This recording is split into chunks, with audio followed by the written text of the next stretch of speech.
Hello and welcome to this artist talk as part of the Mack Live program. My name is Jack Self. I'm an architect and editor-in-chief of Real Review magazine. I'll be speaking with Stephen Shaw to discuss his brand new book, Steel Town, which is now available via the Mack website. Stephen, good morning. Hi, Jack. I very much doubt that Stephen Shaw needs an introduction, but in the incredibly unlikely situation that you're not familiar with his work. He's an American photographer. He's known for capturing images of everyday life. The subjects, objects, and places that he depicts are sometimes called banal, although in this context, I would say that banal is a positive word. His work embraces a kind of intensely radical banality. Amongst his best-known works are certainly Uncommon Places and American Surfaces. Today, though, we'll be focusing on your new book, Steel Town. And I wondered whether we could perhaps begin by you summarizing what the book is about and how these photographs came to exist. Sure. They were done on commission for Fortune magazine in 1977. Fortune had made a decision to go from a monthly, which it had been since its inception, many decades previously, to a fortnightly magazine, I think to be perhaps more temporally relevant. And in deciding to publish more frequently, they cut the trim size of the publication and the page count. And so this was going to be there was going to be one last old Fortune issue. And this was their last chance to run a large photographic portfolio in the tradition of Walker Evans, who'd been an editor at the magazine for years and produced many extraordinary photographs for Fortune. And so they approached me as a photographer working in the tradition of Walker Evans with this project. You then went to Steel Town. As far as I can tell from the order of the photographs in the back of the book, which is chronological, you seem to spend about 6 or 7 days there. Yes, and I photographed in 3 regions, Western New York State, Western Pennsylvania, and Eastern Ohio.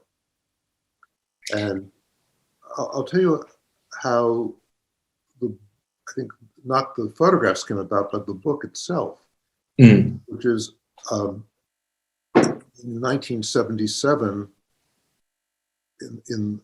toward the end of the year, the Museum of Modern Art staged a major retrospective of my work. And in preparing for it, I went through my whole archive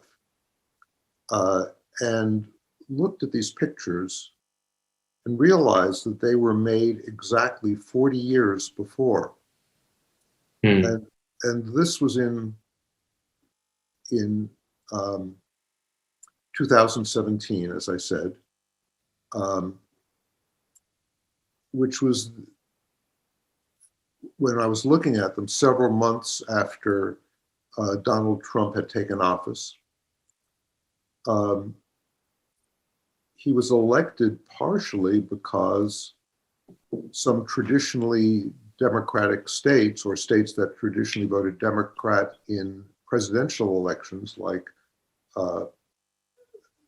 Pennsylvania and Michigan, had voted for him. And this was the area that's become known as the Rust Belt. And I realized these pictures were at the very inception of this economic downturn in the region. And so that they recorded a historic moment that had repercussions 40 years later.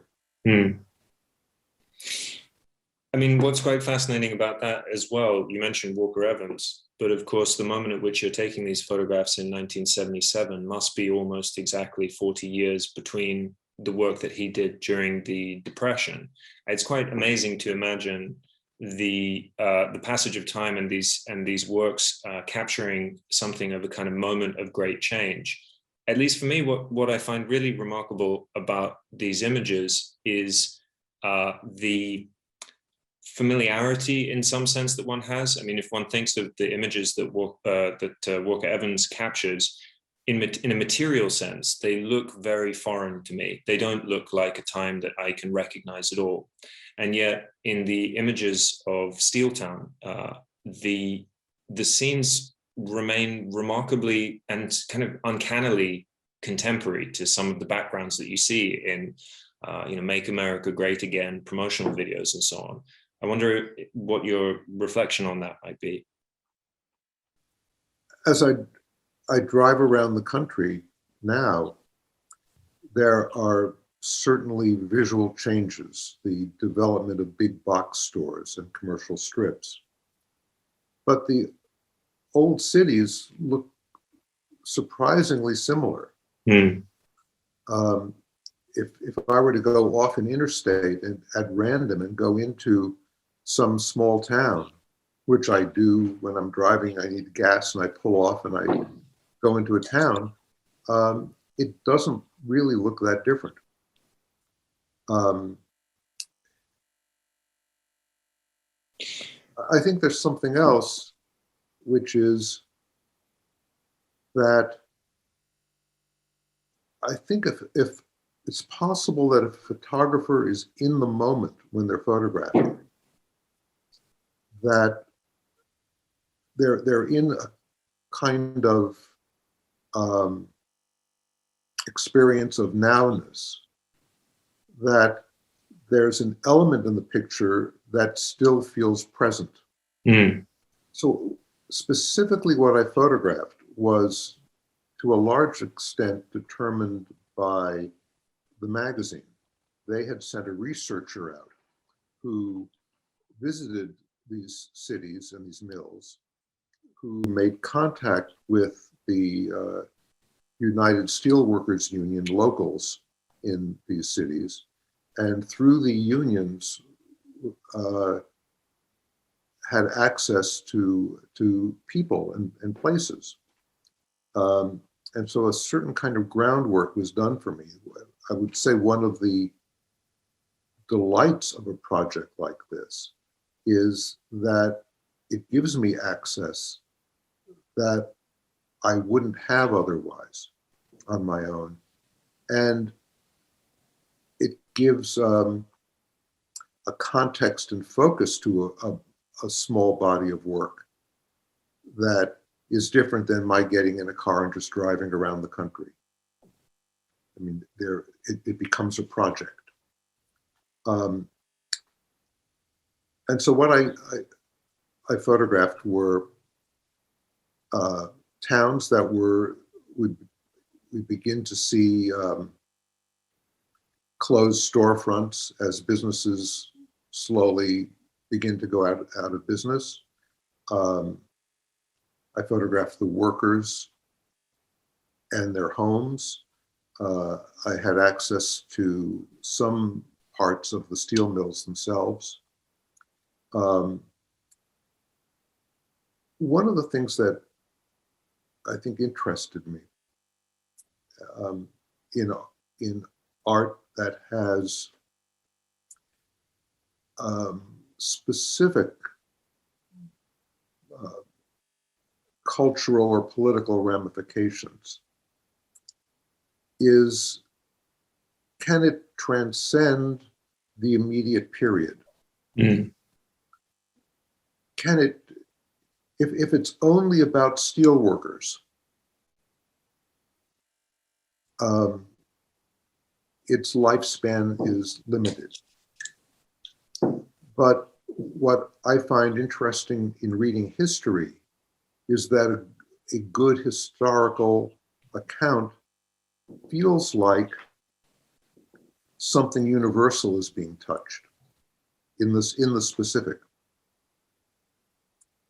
And I think I see that in some art and some literature, that they can discuss or illustrate something temporal, but at the same time feels like something that can speak across time. Absolutely. I mean, we've discussed this before, but this question of both being timely and timeless, I think, is a fascinating kind of quality.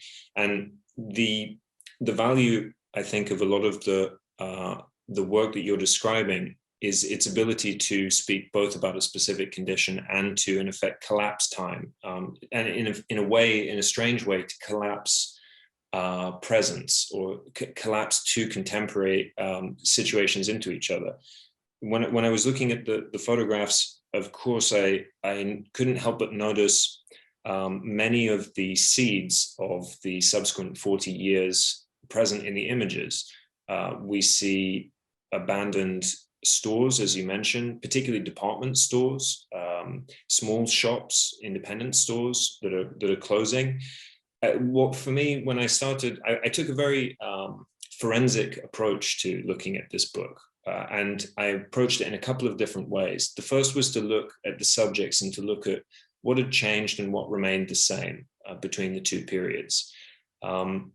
It's not so obvious, actually, because there's so much which feels very familiar. Particularly, the only real material sign of difference in some of the images, for example, of diners and breakfasts, is the presence of an ashtray. That's really the only thing that's changed.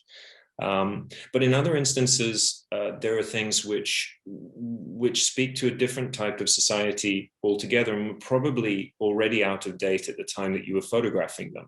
I'm thinking particularly of things like billiards halls, which were shutting down, or cinemas that were going out of business.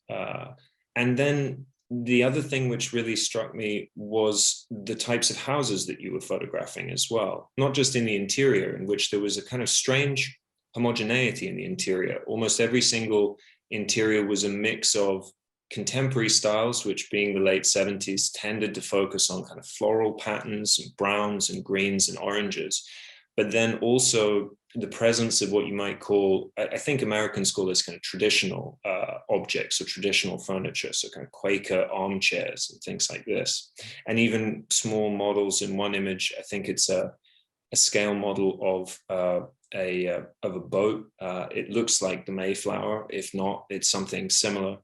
And the houses themselves are unusual because I can't think of any model that exists in contemporary society for them. They're clearly working class houses, but they're of a scale and substance which speaks to quite a wealthy working class, which is also something which is kind of unfamiliar, I think, today.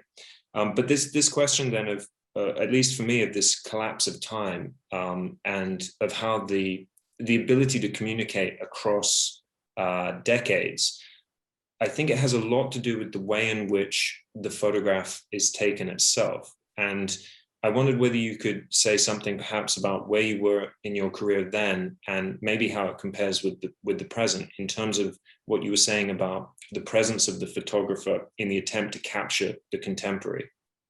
There was a lot in what you said, and I had as you were speaking, I had many thoughts. I'll answer the last one first and maybe work back. For the previous, perhaps 5 or 6 years, I had a couple of things on my mind as I was working. One was to explore the country, and the other was to understand the formal variables of photography. And after taking hundreds and hundreds of pictures and spending years doing it, I found that my formal questions were at this time beginning to stop arising. And what I mean by arising is, I think for a number of years, for about 5 years, the questions arose almost seemingly on their own. It wasn't I sat around my loft in New York and thought about what am I going to explore now. As I was working, these kind of burning questions would come up. And at this point, they began to stop. It did kind of linger over the next year. There were other things I wound up dealing with. But the process was winding down. And why I'm saying it is this. If you do something long enough, you begin to get a handle on it and you begin to internalize it. I remember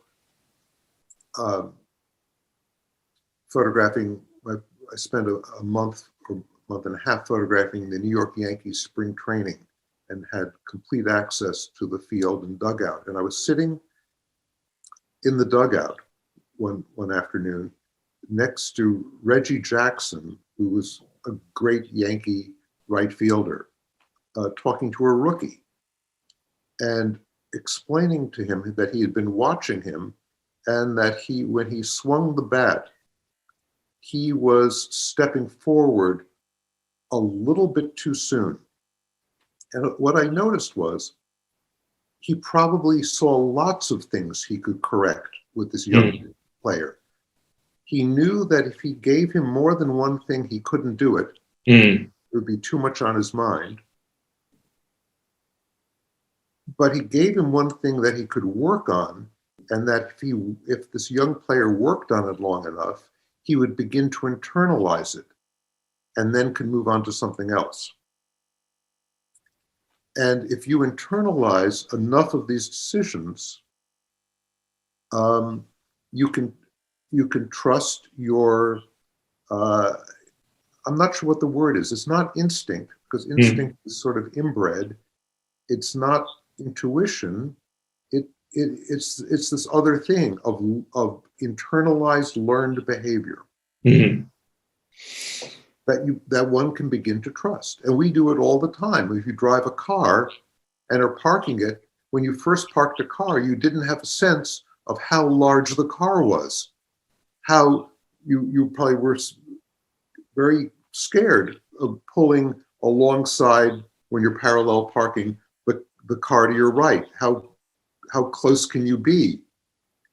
And then you learn it, and then you don't have to think about it anymore. It becomes internalized. And this same process can happen in art. And I think and had happened with me with all the formal decisions that went into making a photograph.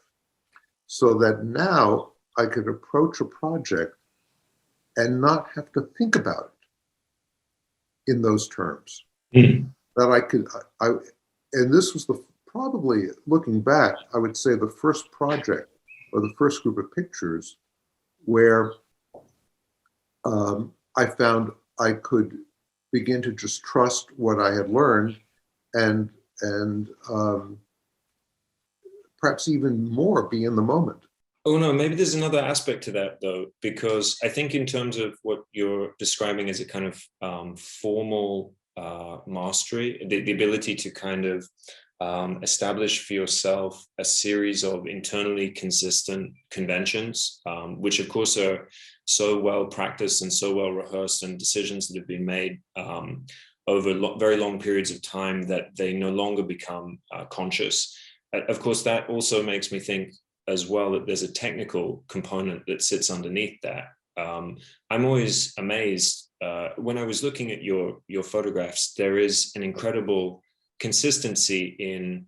I really, again, got very forensic about it. So I looked at every single angle of every single approach, where a curb falls, where a road falls, how much sky is present or not present, what the divisions across an image in their proportional relation might be. And I'm amazed as well by the ability to do this through, of course, a technical apparatus, which is not the human eye.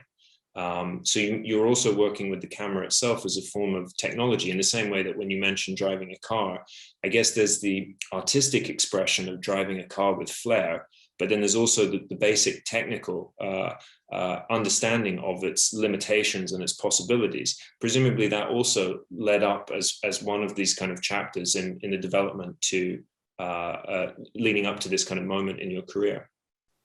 Yes, and I think there are different phases of mastery. That there is a kind of technical mastery, which is the driving of the car. In photography, it is a familiarity with materials. A black and white photographer can literally see in grayscale. There's a switch in the mind, and you see in grayscale.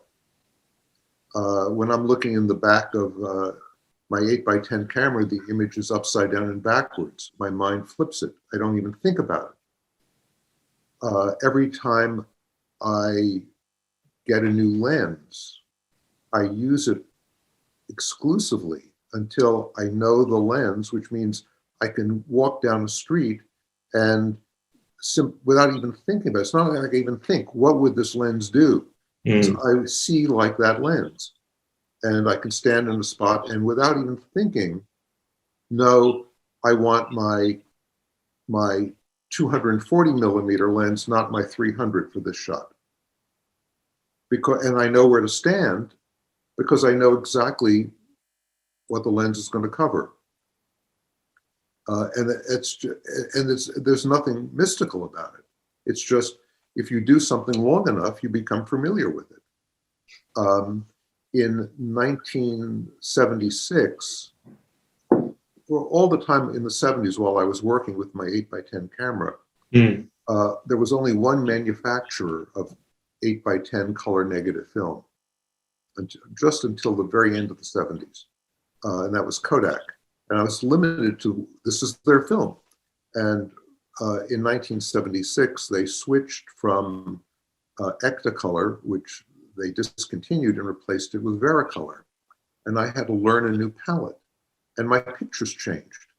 The angle to the subject, the kind of light I worked in, the palette was different. And I had to learn a new film. This is the technical mastery. One subtle aspect of this in color, I'd mentioned black and white photographers can see in black and white. I think one problem people working in color often have, I feel looking at their work, is that they don't see in terms of the film. They just see the world in front of them. When I was working, I was very aware that I was seeing like a particular film and paper combination, which is tricky because it's not as divorced from what my eye sees as black and white is. It's the color world, it's just the colors are a little different. And the way light is rendered is a little different. And so, and now with digital, it's very hard to do because there's so many variables, and it's, you know, there are so many filters that could be used, not to do extreme things, but to see like different films. And it was easier when there was one color film and that was it. And I had to learn to see like it. But I know I'm giving you a very long answer. The technical mastery is the basic foundation. And then after that, what I was talking about through the 70s was a formal mastery that builds on the technical foundation. And so you arrive towards the end of the 70s, having achieved both a technical and formal mastery of photography, and you're asked by fortune to go out and do this commission. presumably that's a moment then of quite a good deal of freedom. I would imagine quite a lot of artistic freedom in terms of then your ability to focus on reality. I'm really interested, in a sense, if we're talking about this ability to communicate across decades. I wonder if you can recall at all what your state of mind or your creative approach at that moment was towards the things that you were capturing, how it is you went about looking at the world. Honestly, I don't remember. It was now more than 40 years ago. Mm. And although I would say, just based on more recent experience, I did a book in Ukraine about the work was done about 10 years ago. And I think if I were to describe the working method, was that I found I've come to a point where I could go to a place, even if I was not familiar with it. I might have done research in advance. In Ukraine, I read a number of books, and in Steeltown, I had the research of what had gone before, but also read the newspapers and was aware of economic and political situation. But go to a place with fresh eyes and somehow make contact with what is unique about the place.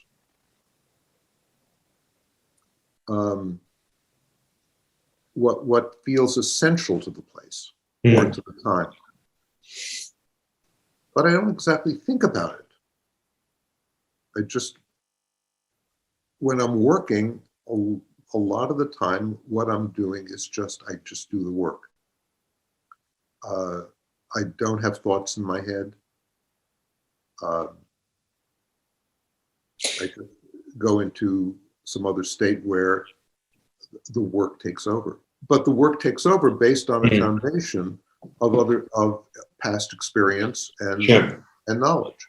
Yeah, this kind of accumulation of knowledge. We've talked about it, let's say, in first in the technical term, then within a certain artistic practice.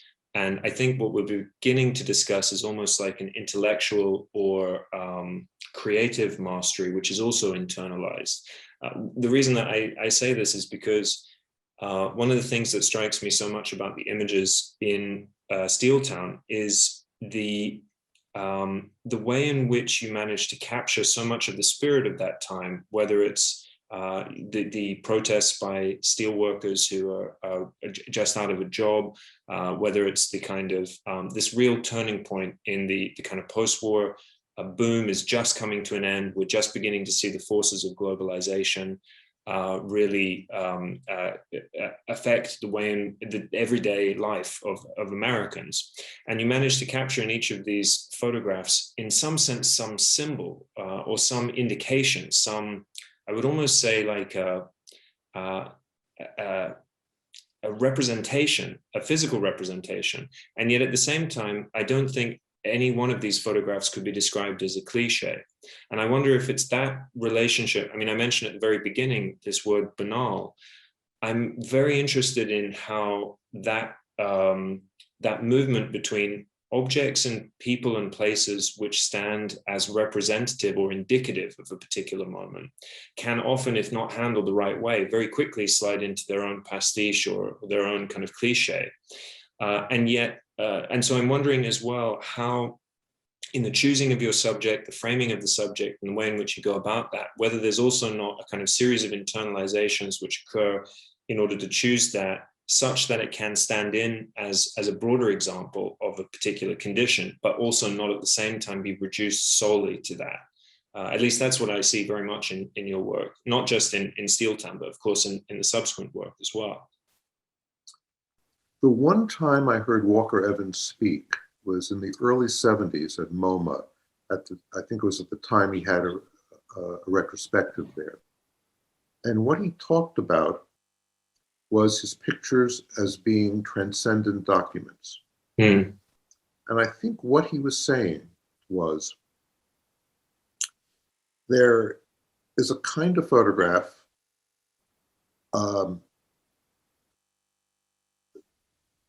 which stands for or engenders a state of mind or an emotional state. And the word that had been used in photography was equivalent. This was Alfred Stieglitz's word. And Stieglitz photographed clouds and called them the series The Equivalents. And he picked a subject that was culturally neutral, so that the psychological, emotional resonance wouldn't be about content, but about tonality and form. He saw them as musical. But I think what Evans was saying was that a decade or so after Stieglitz had made those, Evans could go out into the real world and add to this the resonance of real world objects that did have cultural meaning, that themselves had significance and resonance. I'm going to say two things about it. One is, in terms of this book, when I'm photographing a house and including a church in the picture, I'm aware that I'm doing this. And I understand, or a house or a street and you see the factory in the background. This is a choice I'm making because I understand how it affects the meaning of the picture. The second thing I want to mention is something that's been on my mind just the past day, because I was doing a little writing yesterday. I've been writing about some early aesthetic experiences and how, when I was in my mid-teens, I was going to lots of movies and learning the history of filmmaking. And one experience that stood out for me was seeing Orson Welles' film, The Magnificent Ambersons. And what struck me about it, and now I'm talking about now 1964, a long time ago, was that the structure of the plot, the structure of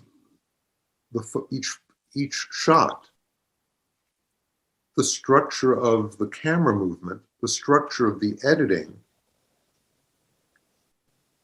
and the structure of the sets, especially the interior of the Amberson mansion, were all of a piece. They were, in other words, what I learned was there can be a unity of mise en scène. And how a photograph is structured, what the content is. All of this comes together to possibly form a unified whole. Of course, in the Magnificent Ambersons, the one of the most famous scenes is an extremely long panning shot up the central staircase of the house, in which two of the protagonists are walking and talking. And it's well known the incredible technical difficulty of achieving a rig that was able to both rotate and rise at the same time. And the reason I mention this is because, of course, the incredible technical feat which is required on the part of the director to understand the mechanics of making such a machine, as well as the effect that will be achieved through the camera itself, is actually in the end completely erased. All one really gets is a certain feeling, a certain mood, which is, of course, of two characters speaking. And in a way, I wonder if there's not a comparison as well to be made between the technical mastery, the formal mastery, which in the end, actually, the objective is much like driving a car, to render the car invisible, and in fact to then concentrate purely on the experience of being in a particular moment and a particular place. I don't know if that's something you would agree with. I would totally agree with it. That's what makes me so interested by these works in Steel Town, which is the ability or the sense one has still now when looking at them of being in a particular location in a particular moment.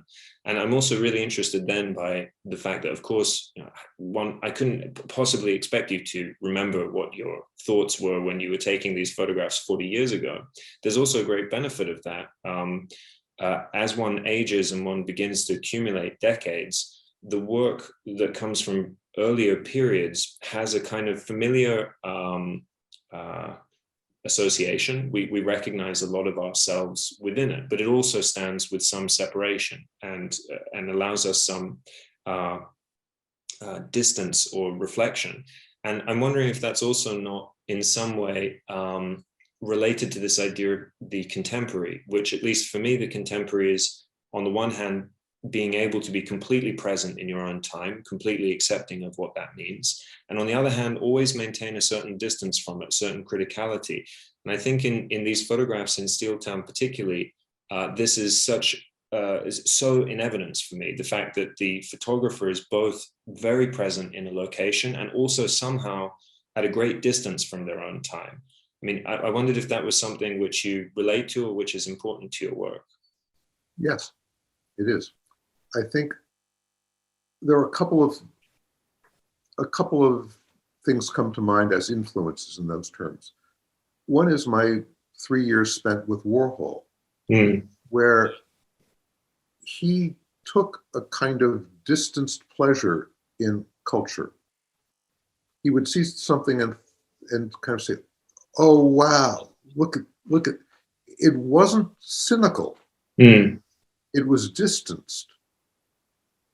He was certainly not buying into it. It was almost an amazement at this is how things turned out.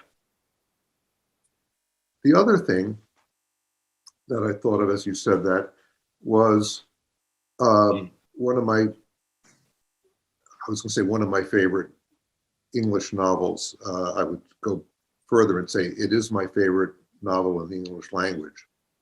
Is Moby Dick. And I read it first, I guess in my 20s. And I'm sure I'm going to get the quote wrong, but he says, "Canst thou be like the great whale, cool at the equator and temperate at the pole? Canst thou be in the world without being of it?" And I think that's what you're saying. I think if I understand that correctly, it's about a kind of incredible material presence without, I mean, what you were describing before is almost like, I think in contemporary discussions of criticality and criticism and this idea of divorcing yourself from the present, it almost always comes with a negative sense of judgment. And that idea that you can be somehow removed from something without passing judgment on it is, I think, quite an incredible quality. And I imagine is also very necessary for that idea of communicating something of the human spirit, the human condition across multiple decades, whether that's through photographs from the late 70s or whether that's through the difference between, reading ancient texts written 2,000-3,000 years ago, which can still maintain some sense of the contemporary in their ability to talk across a universal situation. I'm wondering as well, in that sense, to what extent the kind of everyday objects that you focus on. I mean, I mentioned at the very beginning that for me, Walker Evans often seems somehow much more archaic, or at least it's a world which is less familiar to me. Of course, there are many reasons for that. One is that there is a bizarre feedback loop in this part of our century with the period in which Steel Town photographs were taken, where you spoke a little bit about digital. photography. But of course, there's now so much digital simulation of the aesthetic of the 70s itself, which creates a kind of strange collapse of the two times. But I also think there's something common between the work of Walker Evans and your own work, in terms of, even if one doesn't find the objects themselves still familiar, even if they don't look like the cars that I might drive or the streets that I might frequent, it's the selection of the subject matter itself as somehow indicative of a form of daily life. Objects that would be familiar to the people who would see them at the time, which I think also creates a strange familiarity in the work. And at least for me, when I see these images, I know that these objects, while not familiar to me, would be familiar to the people of that time, and that somehow collapses the distance between us. I'm kind of interested in how you began to think about, or why you began to take this great interest in everyday life and in the objects that are familiar to people. It wasn't something I ever planned. It simply was what I gravitated to. In thinking back about it, I would say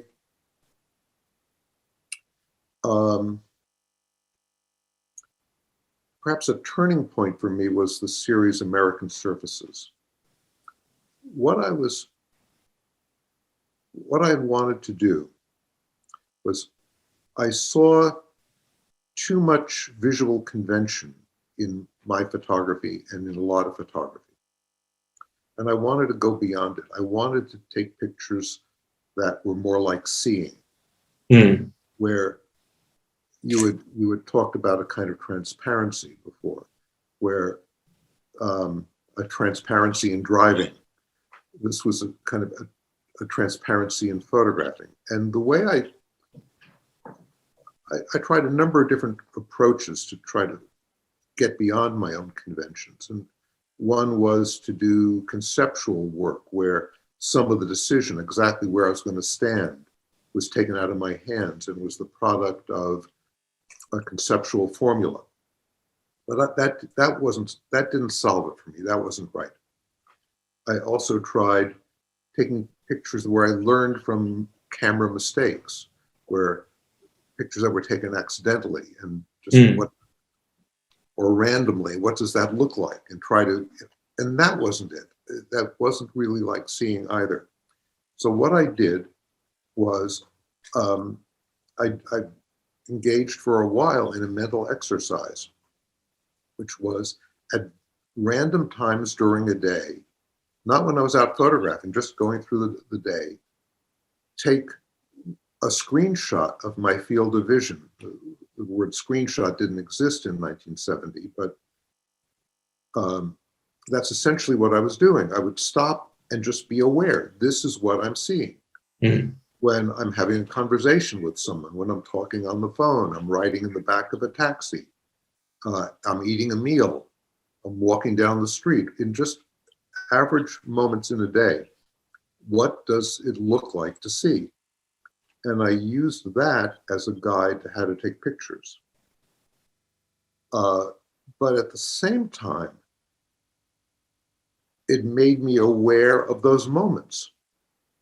So I was looking at not just how do I see what's in front of me when I'm in the back of a taxi, but what do I see? Or not just how do I see when I'm having dinner, but what am I seeing? And it's not just the plate of food, it's what the material of the table is, and other things that are within my field of vision. And so I think that while I was intending to get beyond a kind of formal convention in how to see, that process, without it being its intention, started opening my eyes to getting beyond conventions of content too, and looking closely at at just the ordinary world in front of me. I add one other thing, which is that throughout photography, there has been an expanding of content. And it's not simply photographing something because it hadn't been photographed before, but finding meaning in something that hadn't been photographed before. As what we photograph, a photographer can break new ground, find meaning in something that hadn't been photographed before. And over time, that itself becomes a convention. And when it becomes a convention, it becomes a cliche. And the bar needs to be moved. And a new language has to be discovered. I think of the work of Bill Eggleston as an extraordinary example of someone always exploring new territory. Not just for the sake of new territory, but for finding meaning in it. I think that that question of what constitutes a valid subject of artistic practice is, of course, such a kind of long historical discussion. And I think you're absolutely right in what you're saying.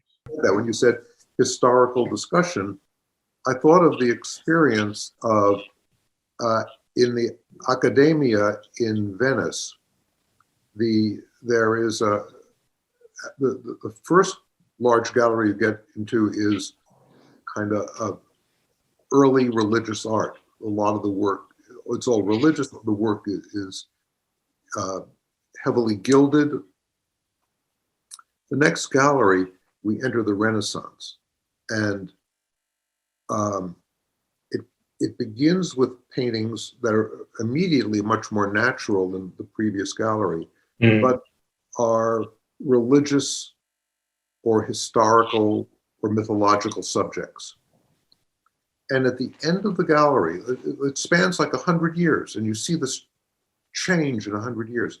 At the end of the gallery is a Giorgione called La Vecchia, of an old woman who's not a patron of the artist, who is not a religious figure, not a historical figure.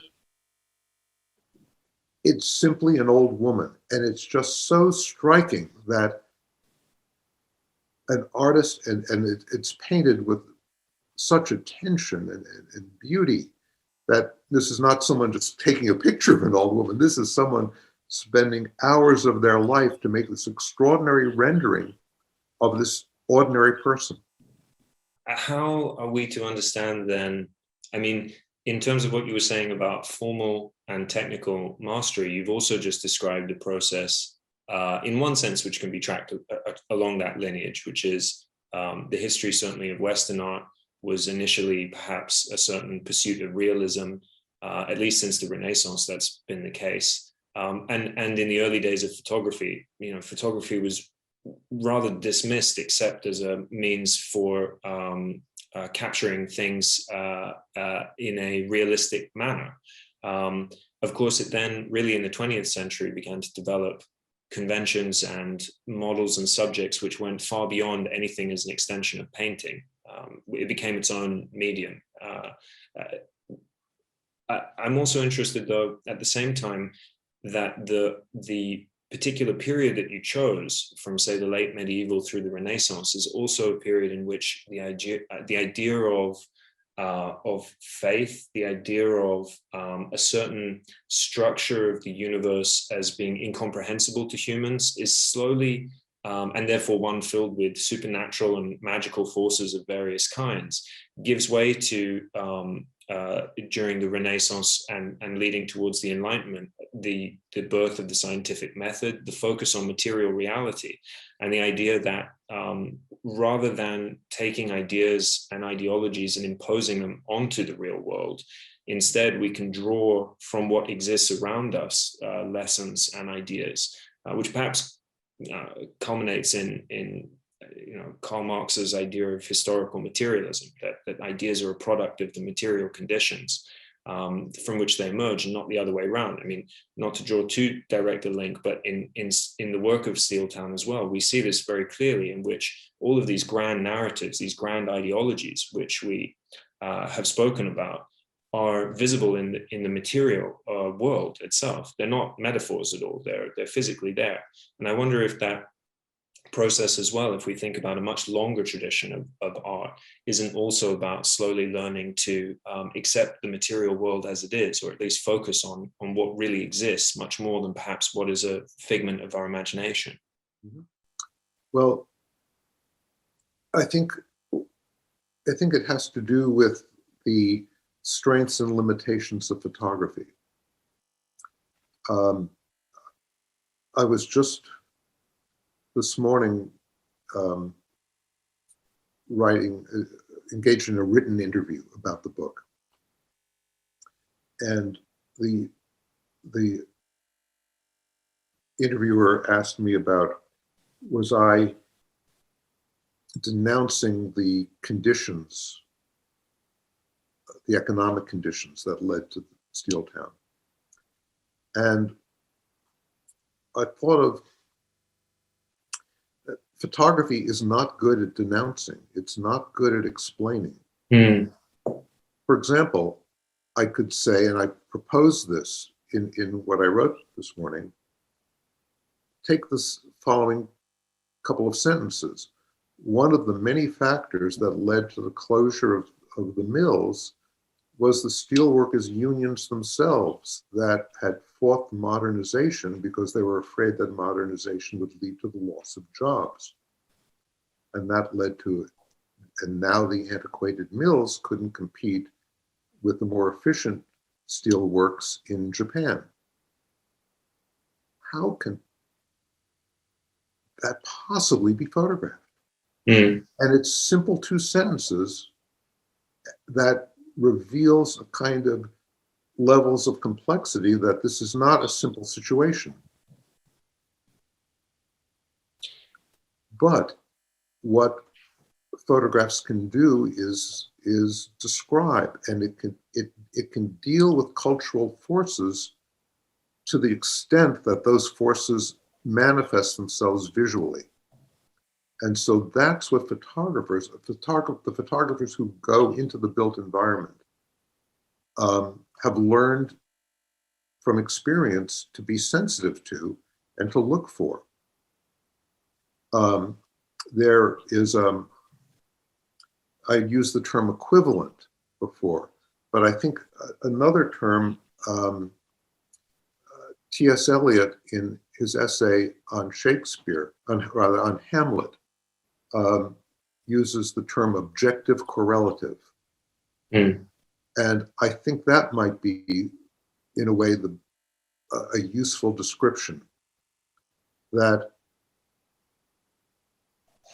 it's to be aware that that when we're seeing things in the world, we're seeing them as outcroppings of forces, and that what we're seeing can, in a work of art, be an objective correlative of something deeper.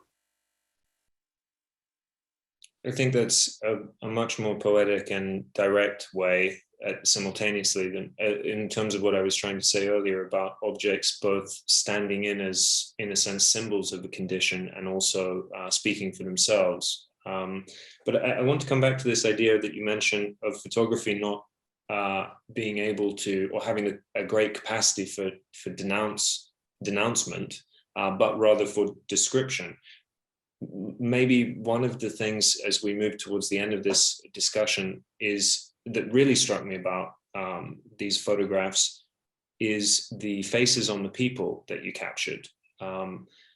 There isn't a single one which is joyous, which is at ease. Almost every single person looks somehow uncomfortable or as if they've just received bad news. I wondered to what extent, and of course that communicates the quality of their life in a far more visceral way than in fact some of the other more obvious signs like closed stores or protest signs, for example. I wondered whether, and of course my kind of reflection on this is that you were capturing a moment in America where it seems like the grand narrative of society has begun to be exhausted. The kind of meaning and purpose of why they exist in the place that they do has begun to evaporate. And I think much has been said of a lot of the social contracts and social pacts underpinning that, which began to fray apart. But I'm interested as well, and I think for me, this is one of the reasons why the appearance of Steeltown at this moment is also of such incredible relevance, is because I couldn't speak to you without mentioning, of course, the pandemic and the current situation that we find ourselves in that also directly after a really tumultuous period of political history in the US. And it can feel, I think, especially to a lot of young people, but not only, that society today is also lacking in some of those grand narratives, that in a sense, there's a big question mark over what our society is for and why we are here. And I wondered whether there was anything, you had any reflections on this, and the junction between these two time periods seems quite uncanny in a way. I do have reflections. I'm just going to speak as an amateur observer of the world and not as a photographer. But you had mentioned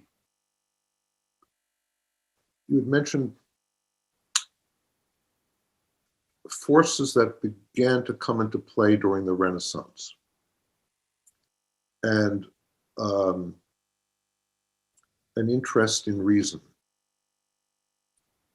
And as you said, led to the Enlightenment and scientific revolution. And I think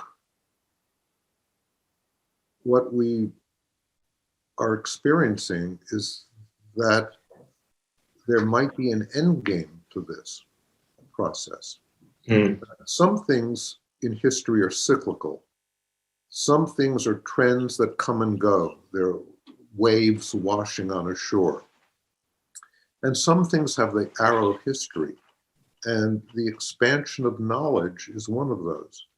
And I think of all the inventions, one of the things that struck me in that Renaissance room at the Academia was how much history was compressed into 100 years.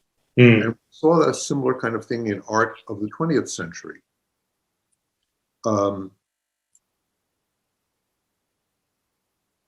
We see certain inventions, a history of inventions that change culture, starting, let's say, with the printing press. But in the past 150 years, the telegraph, the railroad, telephone, electricity, automobiles, radio, television, computers, atomic power, the atomic bomb. Each of these leads toward a kind of globalization. I don't mean globalization in the political economic sense.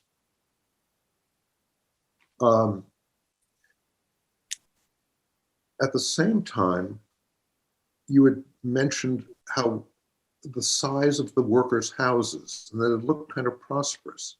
One of the features of the better union jobs that were being lost was that they paid well, and that a person could not go to college and have a middle-class job, that they can own a decent house and a couple of cars and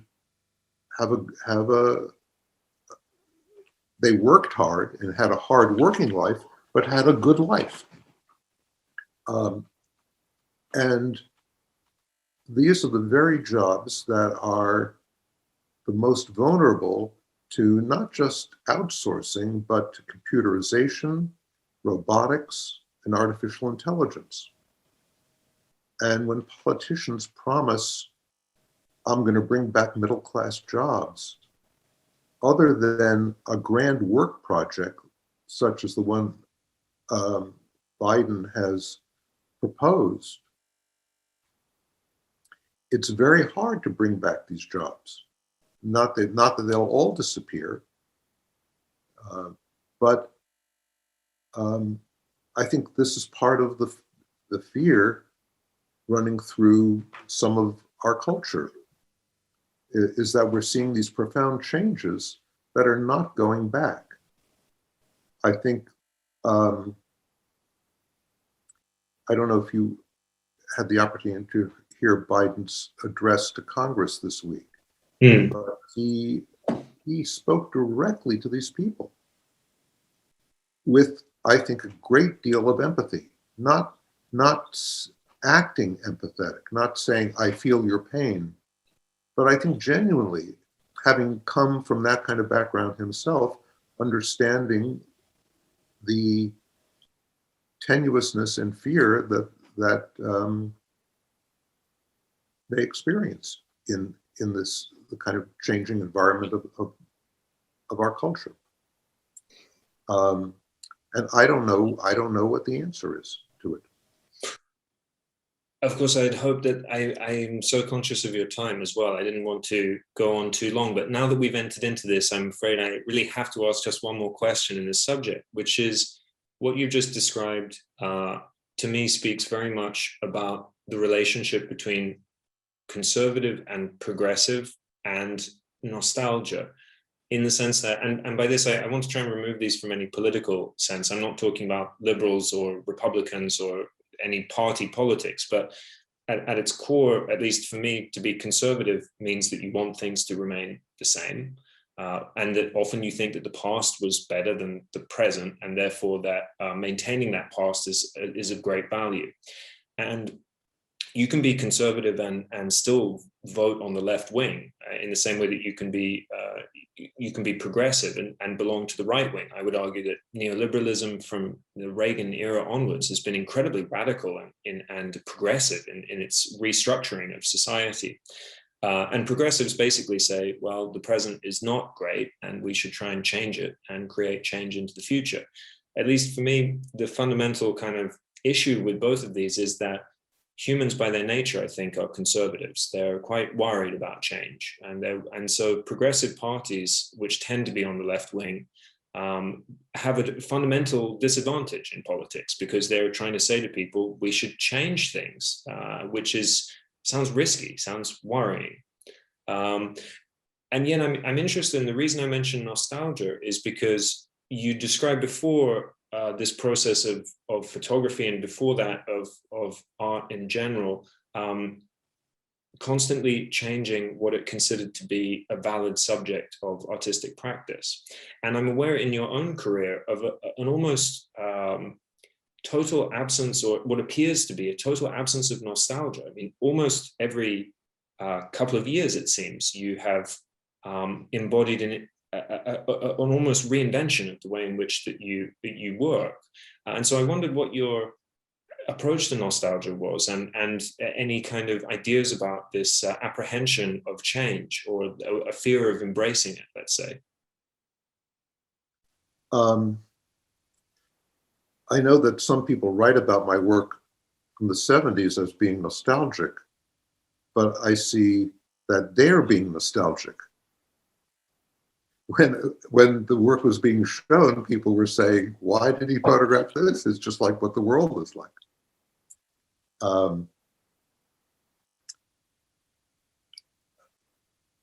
I realized fairly early on that when I find myself repeating myself, I lose interest and want to move on. When I see myself falling into some kind of visual convention or some aesthetic convention, I question it. And so, for example, for the past 5 years, I've been posting on Instagram every day. Yeah. And I've stopped because I can't just do it forever. I'm not interested in doing it forever. And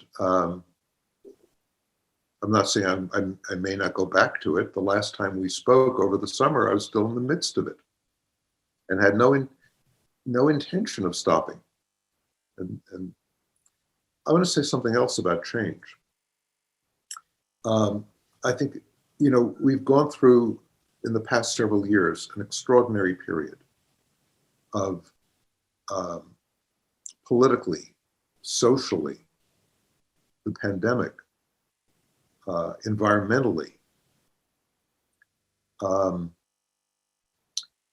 And if I wanted to, I know what I said about the decline of the middle-class job and that it may not come back sounds pessimistic. But I also have this thought in my more optimistic moments, that Shiva is the god of destruction and the god of creation.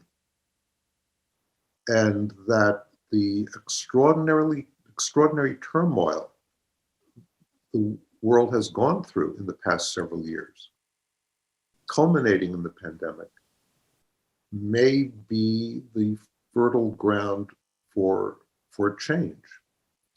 That the people who may have been hesitant might not even intellectually think it's time, but they may deeply accept that it's time. And so again, looking back on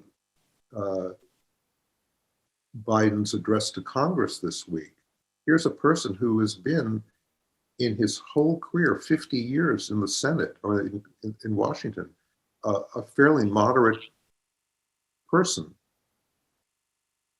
in a way stepping up to the moment and proposing things that a few years ago would have been radical. And this may, but not doing it, he's not doing it in a firebrand, messianic way.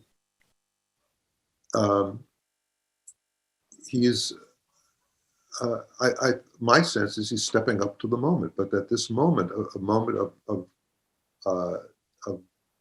great anguish may be the grounds for change.